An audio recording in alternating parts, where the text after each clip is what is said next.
नाशिकच्या जेलरोड येथे सेवाप्राय या रुग्णालयाचे आज रिपब्लिकन पक्षाचे राष्ट्रीय अध्यक्ष केंद्रीय राज्यमंत्री नामदार रामदास आठवले यांच्या हस्ते करण्यात आले।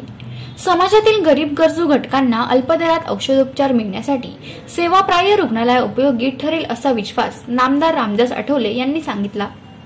सदर कार्यक्रमाच्या अध्यक्षस्थानी रिपाईचे जिल्हाप्रमुख माननीय प्रकाश लोंढे, याप्रसंगी राष्ट्रीय उपाध्यक्ष काकासाहेब खंबाळकर, प्रियकीर्ती त्रिभुवन साहेब, आयटी सेलचे उत्तर महाराष्ट्र संपर्क प्रमुख महेंद्र सोनवणे,